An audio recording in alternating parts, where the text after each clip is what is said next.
Hello मेरे शैतानों, कैसे हो आप भाई। अपन चालू करते हैं आज अपने बिजनेस स्टडीज का सेकंड चैप्टर वन शॉट में। ठीक है, खड़ा खड़े रहा भाई, इसको खत्म करते हैं। ठीक, फटाक से रहा भाई। सबसे पहले तो भाई देखो, इसमें अपने को क्या क्या पढ़ना है अपन एक बार भाई वो देख लेते हैं जल्दी से, रहा खड़ाक से रहा। चलो, तो इसमें भाई अपने को सबसे पहले तो भैया अपना चैप्टर का नाम क्या भैया, प्रिंसिपल्स ऑफ मैनेजमेंट। ठीक है, कुछ लोग भाई प्रिंसिपल PAL वाला भाई ध्यान रखना, वो तुम्हारे स्कूल के जो प्रिंसिपल हैं, प्रधानाचार्य, वो होते हैं। ठीक, और ये प्रिंसिपल मतलब भैया क्या, सिद्धांत। ठीक, आज भी मैं फेंके हुए पैसे नहीं उठाता, सुना है, वो अपना सिद्धांत है। इसका मतलब भैया क्या, आप जिन चीजों पे चलते हो, जिन नियमों पे आप चलते हो, जो आपको गाइड करते हैं डिसीजंस लेने में, ठीक है, तो उन्हीं को भी क्या बोला जाता है, प्रिंसिपल ऑफ मैनेजमेंट बोला जाता है। वापस से बोल रहा हूं भाई, मैनेजमेंट के वो सिद्धांत, वो रूल्स, वो गाइडलाइंस जिन पर मैनेजमेंट चलता है और मैनेजमेंट अपने डिसीजंस लेता है, उनको ही क्या बोला जाता है, प्रिंसिपल ऑफ मैनेजमेंट। ठीक है, अब देखो इसमें पढ़ना क्या है वो अपन देखते खड़े खड़े जल्दी से रहा। सबसे पहले भाई इसमें अपने को पढ़नी है कैरेक्टरिस्टिक्स। ठीक है, क्या पढ़ना भैया, कैरेक्टरिस्टिक्स। देन इसका भी अपने को इसमें पढ़ने इंपॉर्टेंस, इंपॉर्टेंस बोल दो या फिर सिग्निफिकेंस बोल दो। ठीक, और इसमें फिर बेटा दो भाई हैं और दोनों ही तबाही हैं, उन दोनों ने भैया तबाही मचाई है। एक है भैया फ्योल चच्चा अपने, ठीक है, एक है हेनरी फ्योल और एक है भैया FW टेलर।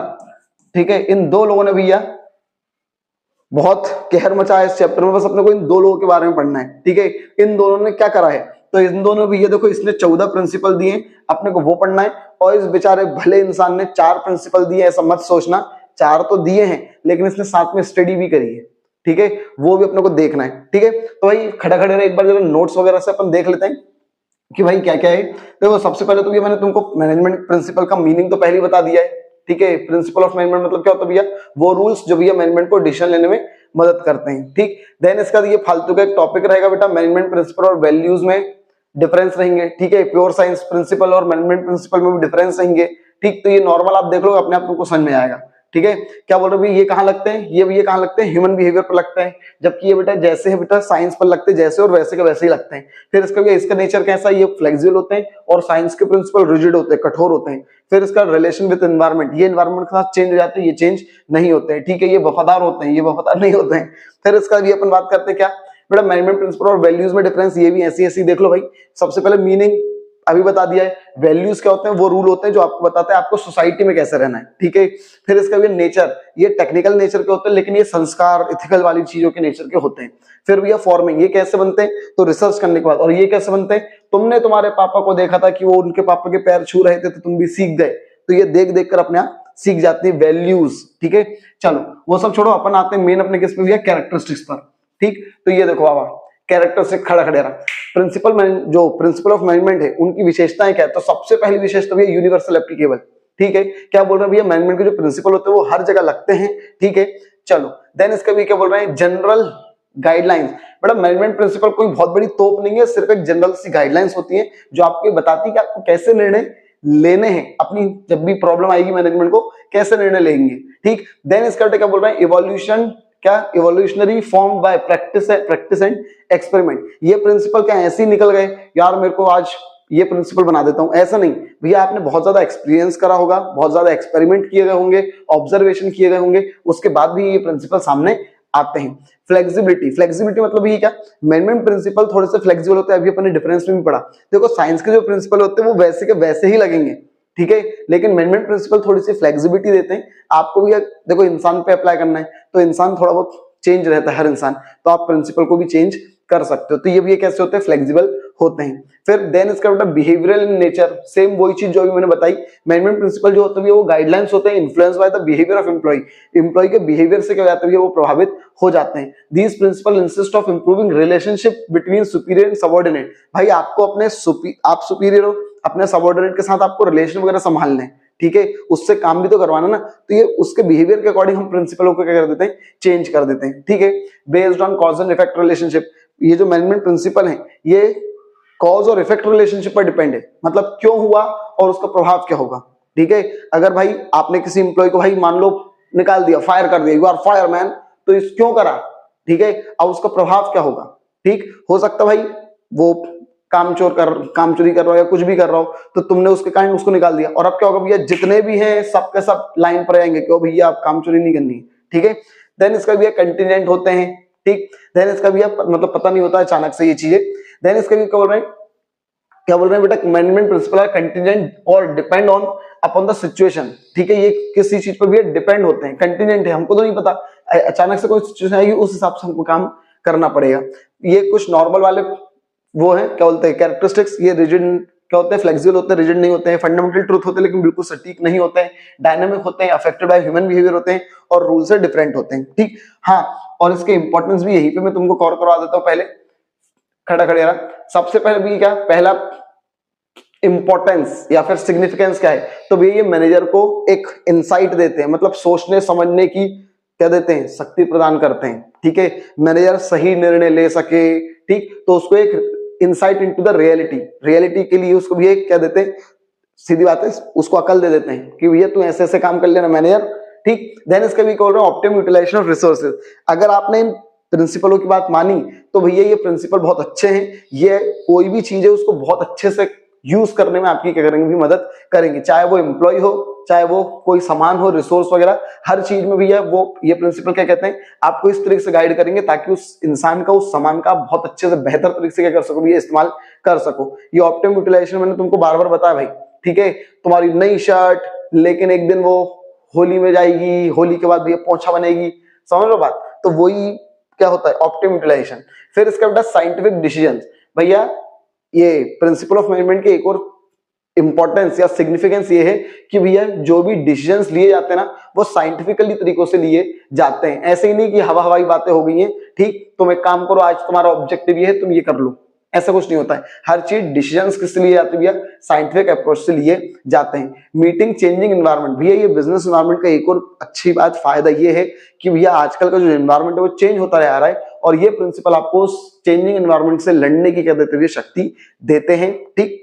इफेक्टिव एडमिनिस्ट्रेशन मतलब ऊपर से जब अपन कंपनी चला रहे हैं तो भैया कंपनी चलाने में ये प्रिंसिपल हमको क्या कर रहे हैं, मदद कर रहे हैं, ठीक। चलो, तो ये था भैया इनके क्या सिग्निफिकेंस वगैरह, ठीक। अपन वापस आते हैं अपने को भाई, खड़े देखते हैं। हाँ, तो देखो अब अपन बात करते हैं भैया, फ्योल चच्चा ने क्या दिए थे भैया, 14 प्रिंसिपल, ठीक है। ये पैदा कब हुए थे, जिंदा कब हुए थे, मर कब गए थे, वो थोड़ा बहुत देख लेना है।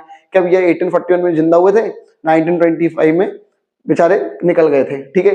इन्होंने 14 प्रिंसिपल दिए हैं, इनकी बुक का नाम देख लेना, इंडस्ट्रियल एक्ट जनरल, ठीक है। फिर इसका भैया FW टेलर भैया 1856 में पैदा हुए थे, और भैया 1915 में मतलब फ्योल से पहले निकल लिए थे। इनका पूरा नाम भैया फ्रेडरिक विंसलो टेलर। तो बेटा इन्होंने 14 प्रिंसिपल कौन कौन से दिए, तो भैया सबसे पहले इन्होंने क्या दिया भैया, सबसे पहले दिया बेटा डिवीजन ऑफ वर्क, मतलब इन्होंने बोला भैया काम को बांट लो, क्या भैया फ्योल कहते हैं। और ध्यान रखना जब भी इनके प्रिंसिपल लिखो तो अपना ज्ञान मत देना, बोलना है फ्योल ने ऐसा बोला है, ठीक है। फ्योल ने क्या बोला भैया कि काम को छोटे छोटे टुकड़ों में बांट दो, और हर छोटा छोटा काम किसी छोटे मतलब के किसी एक्सपर्ट इंसान को दे दो।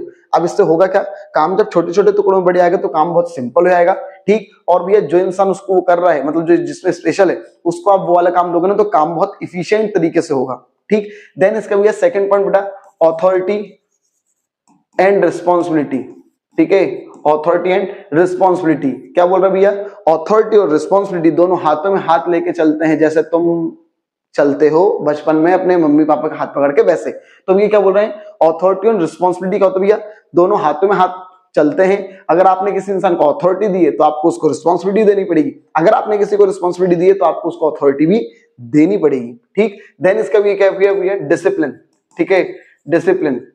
अब भैया फ्योल क्या कहते हैं, भैया फ्योल कहते हैं कि कंपनी में भैया डिसिप्लिन होना चाहिए। और डिसिप्लिन का मतलब भी क्या होता है, डिसिप्लिन का मतलब होता है भैया क्या कि जो सबऑर्डिनेट है मतलब नीचे वाला व्यक्ति, उसको बेटा अपने ऊपर वाले बॉस पर भी भरोसा होना चाहिए, कंपनी की पॉलिसियों पर भी भरोसा होना चाहिए, उसको काम पर भी भरोसा होना चाहिए, ठीक। उसको भी क्या बोला जाता है, डिसिप्लिन बोला जाता है, ठीक है। डिसिप्लिन रहेगा तो काम सिंसियरिटी तरीके से हो सकेगा, ठीक है। देन इसका भी क्या रेम्यूनरेशन, ठीक, रेम्यूनरेशन।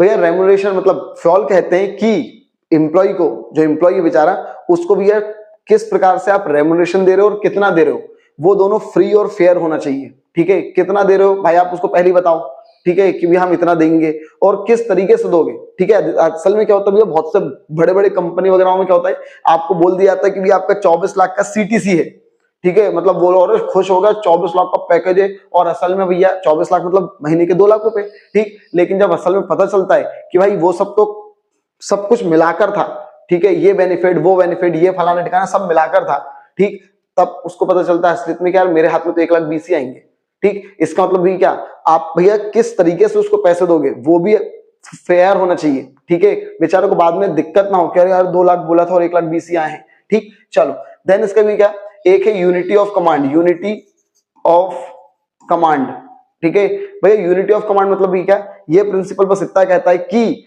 एक इंसान के ऊपर एक ही बॉस होना चाहिए, ठीक है। अगर अलग अलग बॉस होंगे तो भाई वो इंसान भी कंफ्यूज होगा कि यार मैं इसकी बात मानूं या इसकी बात मानूं, और उन दोनों में भी क्लैशेस होंगे, लड़ाई होंगी। अगर इसने इस वाले बॉस की बात मान ली तो इसको लगेगा कि यार इसकी ताकत ज्यादा है मुझसे कंपनी में, तो क्या होगा भैया, क्लैशेस होना चालू हो जाएंगे।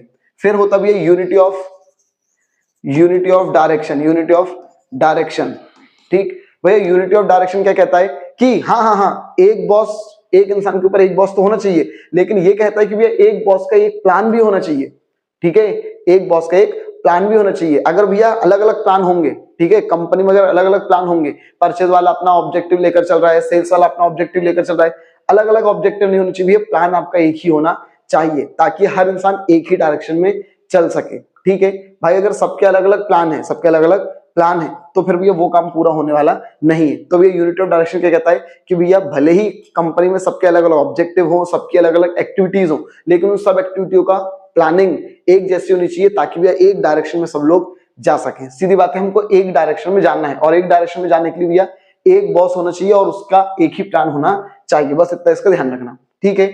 देन इसका भी क्या और क्या है, सेंट्रलाइजेशन एंड डिसेंट्रलाइजेशन, है ना, सेंट्रलाइजेशन और डिसेंट्रलाइजेशन। भैया फ्योल कहते हैं कि कंपनी में सेंट्रलाइजेशन भी होना चाहिए और डिसेंट्रलाइजेशन भी होना चाहिए, दोनों होना चाहिए, ठीक है। सेंट्रलाइजेशन मतलब ये ताकत कुछ लोगों के हाथ में, मतलब ऊपर ऊपर जो बॉस लोग वगैरह बैठे हैं उनके हाथ में, और डिसेंट्रलाइजेशन मतलब भैया ताकत सभी के हाथ में बांट दो।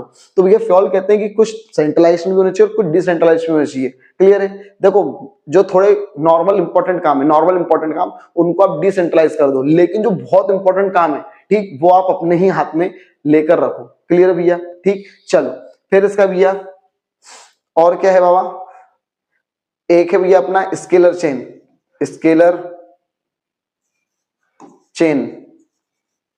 ठीक है। स्केलर चेन में क्या भैया, एक ऐसी चेन है जो आपको बताती है कौन किससे बात कर सकता है, कौन किससे कम्युनिकेट कर सकता है, किसकी ताकत किससे ज्यादा है और किसकी ताकत किससे कम है। इसका मतलब एक ऐसी चेन जो ये बताती है कि भैया नीचे से लेकर ऊपर तक किसकी किससे ज्यादा अथॉरिटी है, ठीक, किसकी कितनी कितनी ताकत है।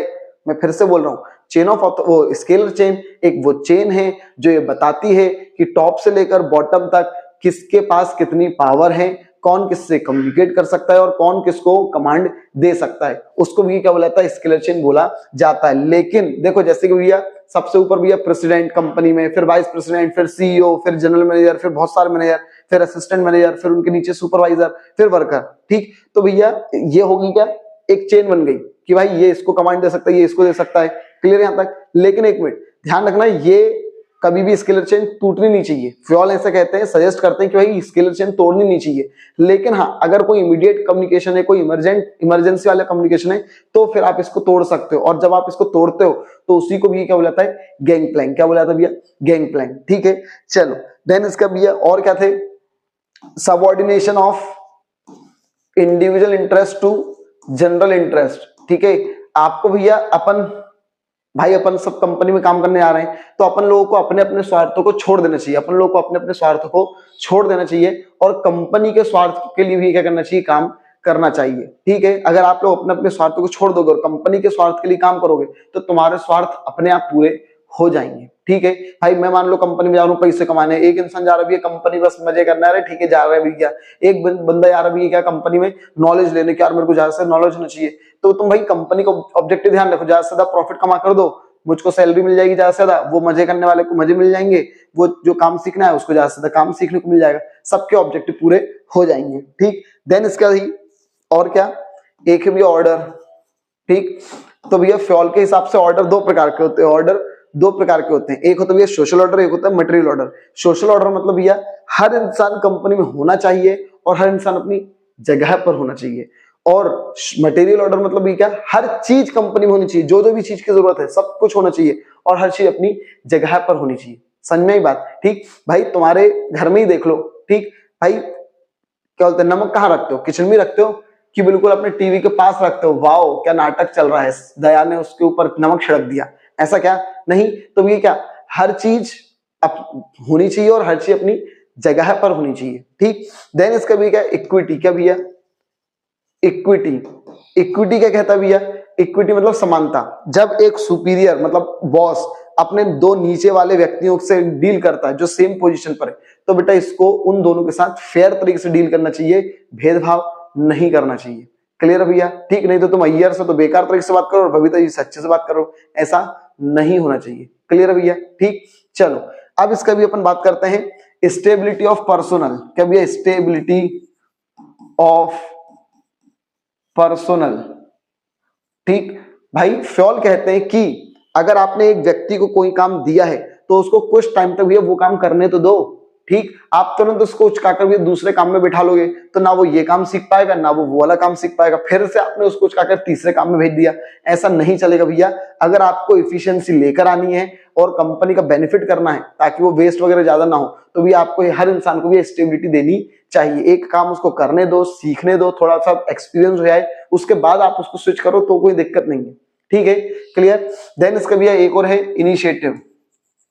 इनिशिएटिव भाई, इनिशिएटिव क्या कहता है भैया, फ्यूल कहते हैं कि अगर कोई इंप्लॉय आपके सामने क्या लेकर आ रहा है भैया, कोई भी नई चीज कोई पहल कर रहा है, ठीक है, वो कोई आइडिया लेकर आया, व्यू पॉइंट लेकर आया, तो आप भैया उसका स्वागत करो। आप उसका क्या करो भैया, स्वागत करो, उसको डांट के थपड़ा मार के भगा मत दो। ठीक है, इससे क्या होगा भैया, उस इंप्लॉय का क्या होगा भैया, मोरल बढ़ेगा। ठीक है, चलो देन इसका भैया स्पिरिटी डी कॉर्प्स। क्या भैया, स्पिरिटी डी कॉर्प्स, स्पिरिटी डी कॉर्प्स। ये क्या कहता है भैया, ये कहता है टीम वर्क। ये क्या कहता है भैया, टीम वर्क। ये कहता है, टेलर कहते हैं कि भैया कंपनी में क्या होना चाहिए, टीम वर्क की तरह काम होना चाहिए। और ये टीम वर्क की तरह काम कब होगा भैया, जब हर एम्प्लॉय क्या होगा भैया, एक दूसरे के प्रति क्या होगा भैया, लॉयल होगा। ठीक, 1 2 3 4 5 6 7 8 9 10 11 12 13 14 हो गए भैया अपने 14 पूरे। ठीक, चलो अब अपन बात करते भैया क्या भाई, अब अपन बात करते हैं टेलर चच्चा ने क्या दिए। ठीक है, तो देखो भाई टेलर भैया ने, ठीक, वैसे तो बहुत कम 4 ही प्रिंसिपल दिए हैं, ठीक है, उन्होंने ज्यादा कुछ नहीं करा है ना। कितने भैया, अपने को टोटल 4 प्रिंसिपल दिए उन्होंने, कितने, टेलर भैया ने। तो देखो भैया, सबसे पहली बात तो भैया टेलर भैया ने दिया क्या है पहले वो देखो यार। टेलर भैया किस लिए जाने जाते हैं, टेलर भैया जाने जाते हैं उनके साइंटिफिक मैनेजमेंट के कारण। किसके कारण भैया, साइंटिफिक मैनेजमेंट के कारण। मतलब टेलर ने कहा है कि भैया आप मैनेज करो, लेकिन हर चीज के पीछे मैनेजमेंट आप जैसे कर रहे हो ना, उसमें आप साइंस को डाल दो। ठीक है, आप ऑब्जेक्टिव बना रहे हो, साइंस से बनाओ, आप प्लानिंग कर रहे हो, साइंस के द्वारा करो। तो भैया मैनेजमेंट टेक्निक्स में जब हम साइंटिफिक अप्रोचेस को डाल देते हैं तो उसी को भी क्या बोला जाता है, साइंटिफिक मैनेजमेंट बोला जाता है। ठीक है, अब इसका भी उन्होंने क्या क्या प्रिंसिपल दिए वो देख लेते हैं खड़ाक से। सबसे पहले उन्होंने क्या दिया बेटा, science not a rule of thumb. मतलब आप हर चीज किससे सोचो, साइंस से सोचो। आप hit and trial basis method पर मत करो कि पहले एक काम करो, ट्रायल करके देख लेते हैं, या तो सही हो जाएगा या तो गलत हो जाएगा। गलत हो जाएगा तो पता चल जाएगा कितना गलत हुआ। ठीक, तो भैया आप ऐसा मत करो, आप हर चीज किससे सोचो भैया, साइंस से सोचो। देन इसके बाद फिर क्या बोल रहे हैं, harmony not discord. According to this principle those who work together in an organisation must work in harmony. जो लोग काम कर रहे हैं उन लोगों को बेटा मिलकर काम करना चाहिए। That is with mutual give and take and proper understanding. ठीक है, आपस में आप लेन देन करो, बढ़िया तरीके से करो, ठीक है, और अंडरस्टैंडिंग के साथ करो। आगे क्या बोल रहा है, in this principle Taylor insist that there is a need of both the group to change their attitude. भैया दोनों को अपना अपना एटीट्यूड चेंज करना पड़ेगा, मैनेजमेंट को एम्प्लॉयर के प्रति, एम्प्लॉय के प्रति, और एम्प्लॉय को मैनेजमेंट के प्रति अपना मेंटल लुक चेंज करना पड़ेगा। ही इंसिस्ट ऑफ मेंटल रिवोल्यूशन, वो चाहते हैं मेंटल रिवोल्यूशन आए कंपनी में। ठीक है, जिसका मतलब क्या होता है भैया, which means complete change the attitude. Mental revolution का मतलब क्या होता है, ध्यान रखना, यहीं पे पढ़ लेते अपन। मेंटल रिवोल्यूशन मतलब ये कंप्लीट, इन दोनों की थिंकिंग पूरी कंप्लीटली क्या हो जाए, एक दूसरे के प्रति चेंज हो जाए। They must develop positive thinking, ठीक, दोनों के एक दूसरे के प्रति भी अपनी पॉजिटिव थिंकिंग लेकर आनी चाहिए, और ये जो भी फालतू के डिस्कॉर्ड वगैरह होते हैं इन सबको अवॉइड करना चाहिए बेटा। फिर उसने थर्ड प्रिंसिपल क्या दिया भैया, कॉपरेशन नॉट इंडिविजुअलिज्म। अब इसने क्या बोल रहा है भैया, इसी ये जो ऊपर प्रिंसिपल दिया ना उसी का एक्सटेंशन कर दिया है और बढ़ा दिया है। This principle is the extension of harmony not discord. According to this principle work must be carried on in cooperation with each other. भैया काम को अगर आपको करना है, पहले तो आपको अपनी थिंकिंग चेंज करनी है, फिर आपको भी ये करना है, अब जब काम कर रहे हो तो काम में भी आपको एक दूसरे की मदद करनी चाहिए विद म्यूचुअल क्या, confidence and understanding for each others workers and manager must work in cooperation. आपको भी पहले तो अपनी थिंकिंग चेंज करनी है, फिर आपको भी एक दूसरे के प्रति क्या करना है, काम भी ढंग से करना है, कॉपरेट करते हुए काम करना है। अब इसका भी क्या बोल रहे हैं, to have cooperation management should welcome good suggestion. अगर अब आपको ये कॉपरेशन करना है तो भी अगर एम्प्लॉय कोई नई चीज लेकर आ रहा है तो आपको उसको स्वागत करना चाहिए। लास्ट है बेटा उन्होंने क्या प्रिंसिपल दिया था, development of workers to their greatest efficiency and prosperity. भाई वो कह रहा है, ये बहुत अच्छी बात लग रही है तुमको सुनने में, वो कह रहा है कि वर्करों के साथ वर्करों को भैया उनकी ग्रेटेस्ट एफिशिएंसी तक लेकर जाओ, मतलब वो जितना भयंकर काम कर सकते हो, आप करवा सकते हो उनसे उतना कम करवाओ। क्यों, ताकि भैया प्रॉस्पेरिटी हो कंपनी की और एम्प्लॉय की भी, ठीक है, लेकिन कहीं ना कहीं फायदा कंपनी को ही होगा भाई, ठीक है। तो क्या बोल रहे भैया, industrial efficiency depend upon the efficiency of worker. Company की एफिशिएंसी वर्कर की एफिशिएंसी पर डिपेंड होगी। Taylor insist due care should be taken while the selecting the employ. अगर आप एम्प्लॉय को सिलेक्ट कर रहे हो तो आप बहुत ध्यान दो, ठीक है। And after selecting they must give job according to their qualification, और जैसी उनकी क्वालिफिकेशन वैसा काम उनको दो, ठीक है, ताकि उनकी एफिशिएंसी बढ़ सके और हम उनको निचोड़वा कर काम करवा सके, ठीक है। ये है। अब देखो, अब भैया ये जो टेलर चच्चा है इनकी बेटा कुछ स्टडी है, वो भी मैं तुमको यहीं पे खटाखट बता देता हूँ, ठीक है। तो भाई ध्यान से सुनना। सबसे पहले बेटा टेलर ने क्या दिया है, फंक्शनल फोरमैनशिप, ठीक है। फंक्शनल फोरमैनशिप मतलब टेलर ने बोला है कि सोचने वाले 4 लोग अलग होंगे और काम करवाने वाले 4 लोग अलग होंगे, ठीक है। बस उसी को भी फंक्शनल फोरमैनशिप मतलब फंक्शनल मतलब काम के हिसाब से बॉस बांट दो।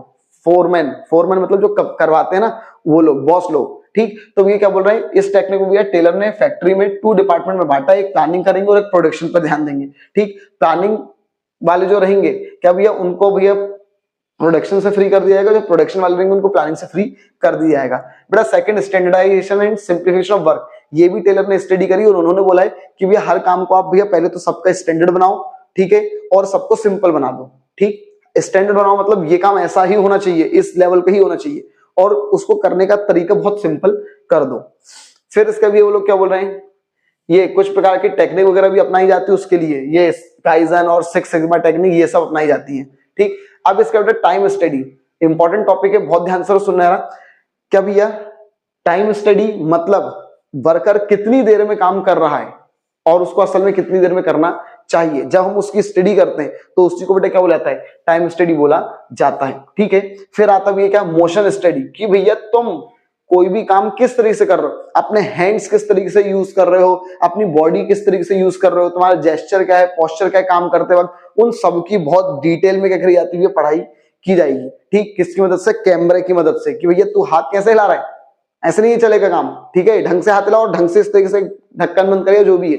तो इसका मतलब क्या, आपके मोशंस की स्टडी की जाती है कि आप किस तरीके से मूव कर रहे हो, ठीक। देन इसका मेथड स्टडी मतलब बेटे क्या, देखो कोई भी चीज करने की एक प्रॉपर मेथड होती है। जैसे भी मान लो मुझको कोको कोला बनाना है, तो वो कोको कोला वाले क्या करते हैं, उसका कुछ वो है ट्रेड सीक्रेट, इतना ये मिलाना है, इतना ये मिलाना है, इतना ये मिलाना है। तो भाई अगर जरा सा भी कम ज्यादा हो गया तो भाई दिक्कत जाएगी ना। तो वैसे भी है, हर चीज की एक प्रॉपर मेथड होती है, आपको कितने कितने प्रोपोर्शन में किस किस रिसोर्सेज को यूज करना है वो आपको पता होना चाहिए, ठीक। तो आपको ऐसा रिसोर्सेज इस तरीके से यूज करना है ताकि आपकी भी प्रोडक्शन ज्यादा से ज्यादा हो, वो भी कम से कम कॉस्ट में। मतलब लेबर कितनी लगानी है, मशीन कितनी लगानी है, ये एक प्रोपोर्शन हो गया, क्या होगा भैया, प्रोपोर्शन। और आप उस हिसाब से लगाओ ताकि आपका ज्यादा से ज्यादा प्रोडक्शन हो सके लेकिन कॉस्ट कम से कम आए, ठीक। देन इसका भैया फटीग स्टडी। फटीग स्टडी क्या कहता है भैया, कि टेलर बोलते हैं कि भैया हर इंसान एक ना एक टाइम में भैया थक जाएगा, कुछ घंटे काम करता है फिर वो थक जाता है, उस टाइम पर उसको क्या चाहिए, रेस्ट, और हमको उसको रेस्ट देना चाहिए। बहुत भला मानुस है, लेकिन क्यों बोल रहा है, ताकि भैया वो उसके बाद फिर खटाक से इफिशिएंसी के साथ क्या कर सके, भी काम कर सके, ठीक है। तो ये फटीग स्टडी वगैरह ये सब था। देन इसका भी एक और इसने स्टडी करी थी, क्या वो ये डिफरेंशियल पीस वेज सिस्टम, मतलब जो इंसान अच्छा काम कर रहा है उसको ज्यादा वेजेस दो, जो इंसान बेकार तरीके से काम कर रहा है, ज्यादा काम नहीं कर रहा, उसको कम पैसा दो। मेन उसका रीजन ये था, ठीक है। तो इससे क्या हुआ भैया, और वो टेलर बोलता था यही तो वर्कर चाहते हैं, लेकिन असल में इससे क्या होता है और प्रॉब्लम बढ़ जाती है, ठीक है। और एक लास्ट शायद मेंटल रिवॉल्यूशन भी इसकी स्टडी है, लेकिन वो अपन पहले ही पढ़ चुके हैं। क्लियर है भैया, ठीक। सीधी बात है, अपन मैनेजर और एम्प्लॉय दोनों एक दूसरे के प्रति आउटलुक चेंज करें, ठीक है। क्यों, और ये कैसे होगा भैया, ज्यादा से ज्यादा प्रोडक्शन जब होगा तभी हो पाएगा।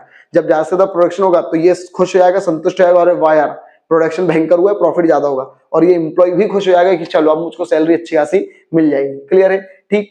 अब एक मिनट, अब अपन देख रहे थे भाई क्या क्या अपना कुछ छूटा तो नहीं है, क्योंकि मेन कुछ चीजें यही थी, ठीक है। सबसे पहले भी अपना ये अपन ने मीनिंग वगैरह, ये पहला पेज तो अपना पूरा हो चुका है, ठीक। देन इसका टेलर की बेटा अपन ने क्या पढ़ लिया भैया, सॉरी टेलर का भैया अपन लोगों ने ये इसके प्रिंसिपल भी पढ़ लिए और इसके अपन ने भैया स्टडी भी पढ़ ली। क्लियर यहां तक, ठीक। मेन बस यही था।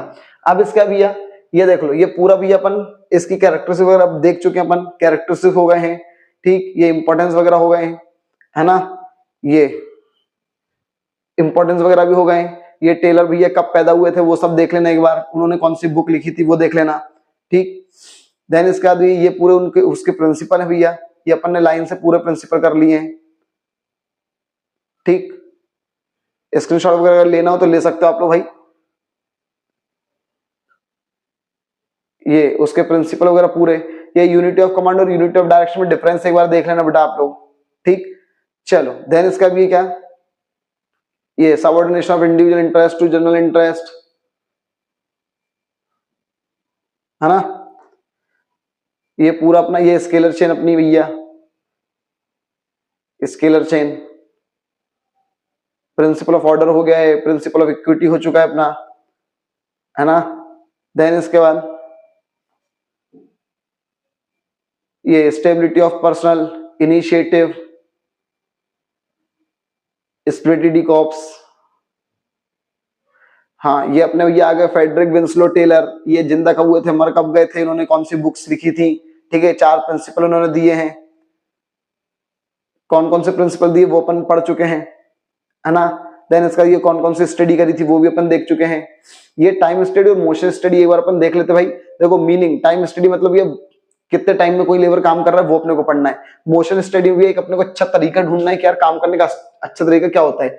सीक्वेंस, ये पहले किया जाता है और ये बाद में किया जाता है। एपरेटस किससे किया जाता है, टाइम स्टडी किससे करोगे, स्टॉप वॉच से। मोशन स्टडी कैमरे से। फिर इसका भी स्टडी, किस चीज की स्टडी की जाती है कि कितनी देर में काम कर रहा है, कितने घंटे में, कितने दिन में, और ये भी है किस तरीके से, किस मोशन से काम कर रहा है। एम, इसका मकसद होता भी है कि इफिशियंसी बढ़ाना, ठीक है। और इसका मकसद होता है फालतू की मूवमेंट को खत्म करना, ठीक। अब बेटा ये साइंटिफिक मेजरमेंट के कुछ एडवांटेज हैं, तो भैया प्रोडक्शन ज्यादा हो जाता है, प्रॉफिट बढ़ जाता है, बेटर वर्किंग कंडीशन मिलती है और इंक्रीज प्रोडक्शन भी बढ़ जाता है, ठीक। ये सब उसकी क्या है, एडवांटेज है। अब बुरी बातें क्या है, तो भाई उस एम्प्लॉय को बहुत ज्यादा लोगों से क्या मिलती भैया, कमांड मिलती है, वो रिजिड कंट्रोल हो जाता है, मतलब वो परेशान हो जाता है कि 8-8 लोगों की बातें मालूम है, ठीक। एक्सप्लॉइटेशन, उससे बस काम ही काम करवाया जाता है, तो ये बहुत ज्यादा क्या हो जाता है, परेशान हो जाता है बेचारा। देन इसका भी क्या, मोनोटोनी, बोर होने लग जाता है, एक ही काम को सालों साल रिपीटेड तरीके से करता रहता है वो, ठीक। एंटी ट्रेड यूनियंस, भैया इसमें क्या होता है भैया, 2 ग्रुप में वर्कर बढ़े जाते हैं, तो जिसके कारण यूनियन वगैरह नहीं बन पाती है, ठीक। मतलब वो मिलके कोई अपनी बात नहीं रख पाते हैं। अब टेलर और फ्योल के बीच में डिफरेंस क्या भैया, तो ऑलमोस्ट बहुत सारी चीजें अपन देख चुके भैया। टेलर का क्या था भैया, वर्कर की इफिशियंसी बढ़ाने का उसका मेन मकसद था, और फ्योल का क्या था भैया, फ्योल मैनेजमेंट की इफिशियंसी बढ़ाना चाहता था। फिर ये लेवल, ये भैया लोअर लेवल के लिए और ये थोड़ा सा ऊपर लेवल से चालू होती है। इम्फेसिस, इसका मेन मकसद क्या था, वर्क को स्टैंडर्डाइज कर दो, और इसका मेन मकसद क्या था भैया, मैनेजरों का फंक्शन करो आप, उनके ऊपर एफिशिएंसी ज्यादा ध्यान दो। फोकस, टेलर किस पे फोकस करता है, फालतू के वेस्टफुल मूवमेंट इन सबको हटाने में काम सोचता है। और ये बेटा ऐसे प्रिंसिपल डेवलप करो ताकि ये ऊपर वाले लोग क्या करें, अच्छे से नैतिक तरीके से काम कर सके, ठीक। तो यही सब था। मेजर कंट्रीब्यूशन क्या था, तो इन्होंने भी टेक्निक और प्रिंसिपल दोनों दिए, उन्होंने 14 प्रिंसिपल दिए हैं, ठीक है। यूनिटी ऑफ कमांड इसमें फॉलो नहीं होती, उसमें फॉलो होती है, ठीक। और फिर पहले क्या थे, प्लेस ऑफ स्टडी, इन्होंने अमेरिका में पढ़ाई करी, उन्होंने फ्रांस में करी है। पहले क्या थे, ये मैकेनिकल थे और वो माइनिंग इंजीनियर थे। इन्होंने किस पे फोकस करा है, इफिशियंसी पर, इन्होंने जनरल एडमिनिस्ट्रेशन पर, ठीक। चलो इन लोगों में कुछ सिमिलरिटी भी थी, फालतू की चीजें देख लेना नॉर्मल, ठीक है। चलो, तो ये भी अपना हो चुका है, ठीक, ये अपना चैप्टर हो गया भैया पूरा, है ना। ये कुछ मॉडर्न टेक्निक वगैरह भी थी, है ना। मॉडर्न टेक्निक में भी ऑपरेशनल रिसर्च, लीन मैन क्या बोलते हैं मैन्युफैक्चरिंग, ऑपरेशनल रिसर्च मतलब it was developed during second world war में। ये भैया क्या हुआ था, क्या हुई थी, ये जो स्टडी है वो निकली थी। फिर इसका भी लीन manufacturing, this technique focus on reducing 7 क्या वेस्ट ऑफ ओवर प्रोडक्शन। इन्होंने भी 7 वेस्ट ऑफ ओवर प्रोडक्शन को क्या किया, रिड्यूस करा था। वेटिंग टाइम, ट्रांसपोर्टेशन, प्रोसेसिंग, इन सबको भी कम करने का ट्राई करा था। फिर इसका भी काइजन टेक्निक, ये एक जापानीज टेक्निक है, word which means change for better, आपको चेंज करना लेकिन बेटर चीज के लिए। It is a daily activity which eliminate hard and difficult task by experimenting scientific method. आप जो रोजमर्रा के जो काम करते हो उनको भी साइंटिफिक तरीके से आप उनको क्या करो, करना चालू करो। फिर इसका भी 6 sigma, it refers to improving efficiency by reducing quality variations. आप क्वालिटी वेरिएशन से आप कर सकते हो, इफिशिएंसी को इंप्रूव कर सकते हो। जस्ट इन टाइम मतलब हर चीज भी आपको करना है टाइम पे करना है। तो ये भाई अपना सेकंड चैप्टर का सब कुछ पूरा हो चुका है, क्लियर है, ठीक। आई होप भाई मैं आपको बहुत बेहतर तरीके से समझाने में सफल रहा हूंगा, ठीक है। कोई भी डाउट है, देखो मेन जो इंपॉर्टेंट चीजें थी वो अपन ने भैया अपने चार्ट वगैरह की मदद से अपन ने खुद कर लिया, ठीक है। जो मैंने आपको स्टार्टिंग में बताया था भैया, ठीक है, ब्लैक व्हाइट बोर्ड पर भैया वो मेन अपने लिए रहता है, क्लियर है। तो यहीं से कॉन्सेप्ट वगैरह अपना पूरा बिल्डअप हो जाता है, ठीक। आई होप आप भाई बहुत बेहतर तरीके से समझ गए होंगे। कमेंट करके भाई बता देना कोई भी अगर डाउट वगैरह रहता है, ठीक। इसी तरीके से भाई सपोर्ट करते रहो, अपने को आगे बढ़ाते रहो, ठीक, मोटिवेट करते रहो, ताकि भाई अपन और तेजी से ग्रो करें और तेजी से आगे बढ़ सकें, ठीक है। Thank you.